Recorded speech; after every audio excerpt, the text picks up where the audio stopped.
दूसरा अध्याय राम विवाह।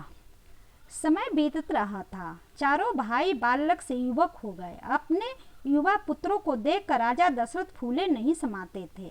गांव नगर में राजकुमारों के विवाह की चर्चा होने लगी। तीनों रानियां भी अपने पुत्रों के विवाह के सपने संजोने लगी। अपनी पुत्र वधुओं के विचार से ही रानियां पुलकित हो जाती। एक दिन राजा दशरथ अपने दरबार में बैठे मंत्रियों और सभासदों के साथ भावी योजनाओं पर विचार कर रहे थे। इतने में द्वारपाल ने महर्षि विश्वामित्र की आने की सूचना दी। राजा दशरथ ने स्वयं द्वार पर जाकर महर्षि का स्वागत किया।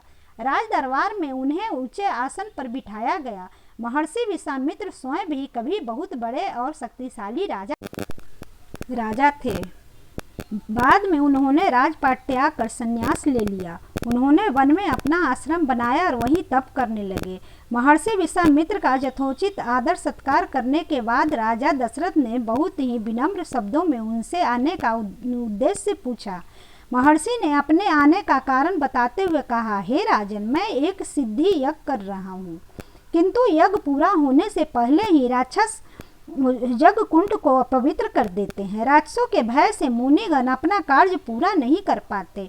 उन दुष्ट बुद्धि राक्षसों को केवल आपका बड़ा पुत्र राम ही मार सकता है। आप राम को कुछ दिनों के लिए मेरे साथ भेज दीजिए ताकि सिद्धि यज्ञ पूरा किया जा सके। महर्षि की बात सुनकर दशरथ कांप उठे। राम को अपने से अलग करने की बात तो वे सपने में भी नहीं सोच सकते थे। राम में उनके प्राण बसते थे। स्वयं को संभालते हुए बोले, महामुनि, मेरा राम तो केवल 16 वर्ष का ही है। उन दुष्ट मायावी राक्षसों से वह कैसे लड़ पाएगा? मैं और मेरी सेना आपकी सेवा में प्रस्तुत हूँ। आप मुझे आज्ञा दीजिए, मैं स्वयं आपके यज्ञ की रक्षा करूँगा, मगर मेरे राम को मुझसे अलग मत कीजिए। दशरथ की बात सुनकर विश्वामित्र राजमहल से उठकर जाने लगे। बात बिगड़ती देखकर गुरु वशिष्ठ ने दशरथ को समझाया, राजन, पुत्र मोह में पड़कर आप अपयश का काम ना करें, रघुकुल की रीति की रक्षा करें। महर्षि विश्वामित्र की छत्र छाया में रहना राम के लिए सौभाग्य होगा। महर्षि के रहते कोई उनका बाल भी बांका नहीं कर सकता। गुरु वशिष्ठ की बात सुनकर महाराज दशरथ कुछ आश्वस्त हुए, मगर अभी वे राम को अपने से अलग नहीं करना चाहते थे। यह समझकर गुरु वशिष्ठ ने पुनः कहा, महाराज, महर्षि विश्वामित्र सिद्ध पुरुष है। वे तपस्वी और महाज्ञानी हैं। वे अनेक विद्याओं के जानकार हैं। राम को उनसे नई विद्याएं सीखने का अवसर मिलेगा। कुछ सोच कर ही वे राम को अपने साथ ले जाने की बात कर रहे हैं। आप राम को उनके साथ जाने दें, इसी में सबकी भलाई है। राजा दशरथ ने गुरु वशिष्ठ की बात मान ली। महर्षि विश्वामित्र से माफी मांगते हुए बोले, मुनि श्रेष्ठ, मैं जानता हूँ कि आपके साथ जाने पर राम का भला ही होगा, मगर मैं राम को अकेले नहीं भेजना चाहता। आप उसके साथ लक्ष्मण को भी ले जाइए। महर्षि विश्वामित्र ने सहर्ष राजा का आग्रह मान लिया। राम और लक्ष्मण को उसी समय राज दरबार में बुलाया गया। राजा दशरथ ने दोनों भाइयों को महर्षि विश्वामित्र के साथ जाने के लिए कहा। दोनों ने सिर झुकाकर अपने पिता की आज्ञा स्वीकार की। माता को भी सूचना दी गई। माता पिता से आशीर्वाद लेकर राम लक्ष्मण महर्षि विश्वामित्र के पीछे चल दिए। राजा दशरथ ने भारी मन से उन्हें विदा किया। राजमहल से निकलकर महर्षि विश्वामित्र सरजू नदी की ओर बढ़े। दोनों राजकुमार अपने धनुष लिए पीठ पर तुनीर बांधे उनके पीछे चल रहे थे। चलते चलते अयोध्या पीछे छूट गई। शाम होने को आई। उचित स्थान देखकर महर्षि विश्वामित्र राम लक्ष्मण से बोले, हम लोग आज यहीं ठहरेंगे। महर्षि की आज्ञा मानकर दोनों भाइयों ने उनके लिए तिनकों और पत्तों का आसन बनाया। इसके बाद सरजू नदी में हाथ मुंह धोया और महर्षि के चरणों में आकर बैठ गए। राम और लक्ष्मण की तत्परता और सेवा से प्रसन्न होकर महर्षि ने दोनों भाइयों को बला अतिबला नाम की विद्याएं सिखाई। इन विद्याओं के प्रभाव से कोई भी शत्रु उन पर धोखे से प्रहार नहीं कर सकता था। सुबह होने पर दैनिक नित्य कर्म के बाद तीनों ने फिर से यात्रा आरंभ की। अगले दिन ये सरजू और गंगा नदी के संगम पर पहुंचे। रास्ते भर महर्षि उन्हें रास्ते में पड़ने वाले आश्रम, वहाँ के लोगों, वृक्षों, वनस्पतियों आदि के बारे में बताते रहे। दोनों भाई महर्षि के पीछे पीछे ध्यान पूर्वक उनकी बातें सुनते हुए चल रहे थे। रात होने पर आई।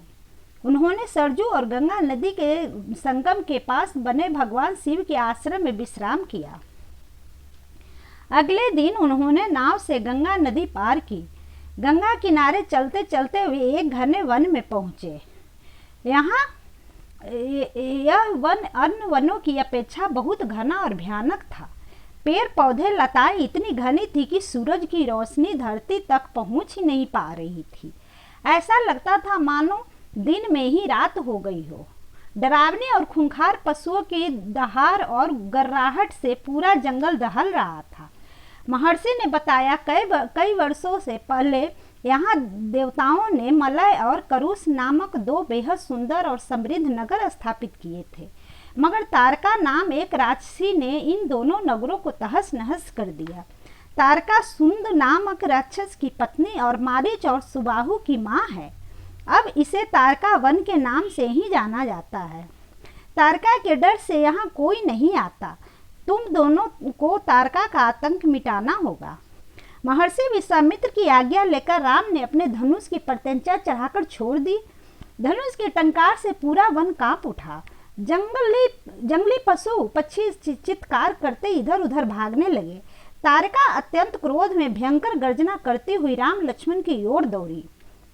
राम लक्ष्मण को देखते ही उसने क्रोध में हुंकार भरी। लगा जैसे तूफान आ गया। वन के बड़े बड़े पेड़ गिरने लगे। धूल भरी आंधी चलने लगे।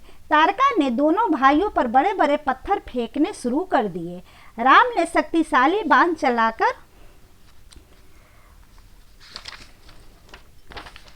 पत्थरों को धूल कर दिया। इधर लक्ष्मण के बाणों ने तारका की चारों ओर से घेर लिया।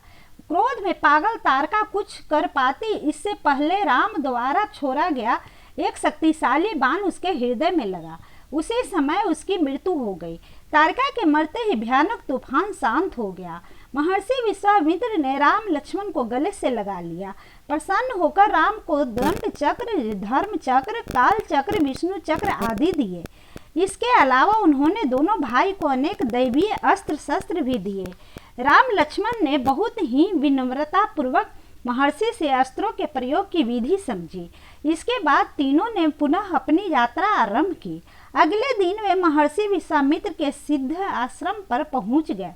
महर्षि ने अपने आश्रम की ओर संकेत करते हुए कहा, राम, यह सिद्धाश्रम है। यहाँ भगवान विष्णु ने कठोर तप किया था। इस पवित्र स्थान पर सभी दुख, चिंताएं, कष्ट आदि दूर हो जाते हैं। मैं इसी स्थान पर सिद्धि यज्ञ करना चाहता हूँ, लेकिन तारका के पुत्र मारीच, सुबाहु और अन्य राक्षस उसे पूरा नहीं होने देते। तुम्हें उन राक्षसों से यज्ञ की रक्षा करनी है। महर्षि